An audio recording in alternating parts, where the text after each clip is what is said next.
When you go shopping in mall, made in Bangladesh, this is what you might find written on shirt, t-shirts, denim. As Bangladesh is world's second largest manufacturer of garments. How did this country with communal divide, famine and war which liberated just 50 years ago is able to achieve this feat?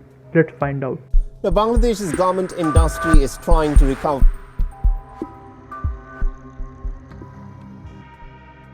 In 1947, British Kingdom gave independence to Indian subcontinent, but divided it into two different countries, as they always do. But Radcliffe knew very little about Indian subcontinent. Some joke that he just drew a line on a paper. Pakistan was divided into two different landmasses, which were more than 2000 kilometers away. Massacre of Hindus and Bangladeshi-speaking Muslims in East Pakistan led to a war between India and Pakistan. Pakistan lost this war and a new nation was created, Bangladesh. But the main question before the leadership of this country is, will Bangladesh survive? This country had GDP growth rate of less than 6% in 1971. Per capita income was just $134. More than 80% of country was below poverty. There was no foreign investment. Most countries were not ready to recognize Bangladesh. Bangladesh faced as many as 29 military coups in last 50 years. Some succeeded, some failed.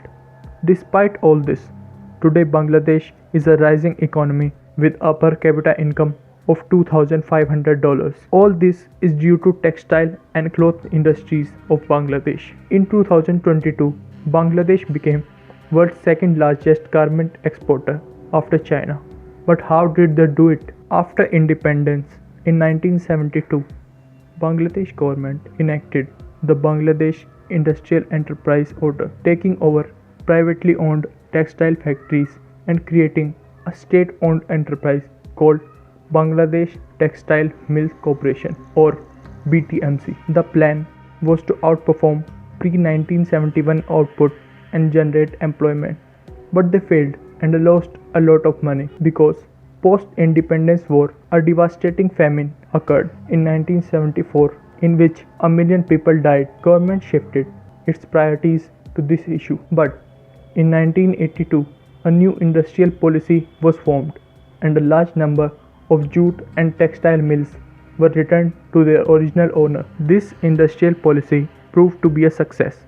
Ready-made garment industries grew 55% from 2002 to 2012 and it accounted for 77% of Bangladesh total merchandise exports in 2022. Till 2012, garment exports made up nearly 80% of the country's total income. People of Bangladesh are too dependent on this sector for employment. In 2009, a US act proved to be a boon for Bangladesh. United States introduced the Tariff Relief Assistance for Developing Economies Act of 2009, designating Bangladesh as one of the 14 least developed countries which were eligible for a duty-free access to USA. But this act was temporarily suspended for Bangladesh by President Obama after the Rana Plaza collapse in 2013.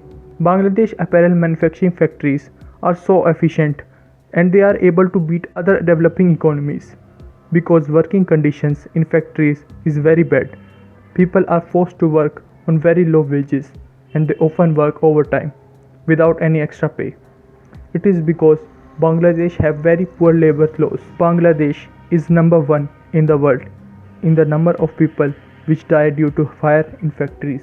Between 1990 and 2012, there were major fires which resulted in thousands of accidental deaths, including those at Phoenix Garments and Garib and Carib. On 24th April 2013, over 1,000 textile workers making clothes for Western brands were killed when a garment factory collapsed.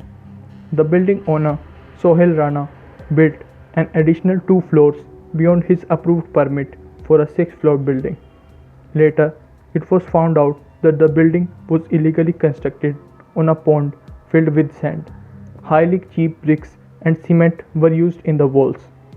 Surprisingly, After 24 hours of accident, almost all adjacent factories were back on track. There have been at least 25 such accidents in recent few years. Western countries have put a lot of pressure on Bangladesh officials regarding these accidents. Bangladesh had to comply with their demands as the major importer of Bangladesh apparels are USA and Europe. Many NGOs which work for labor laws are not very aggressive on Bangladesh on this issue because more than 80% of the labor force in garment factories in Bangladesh are female, which is very unique for a Muslim nation.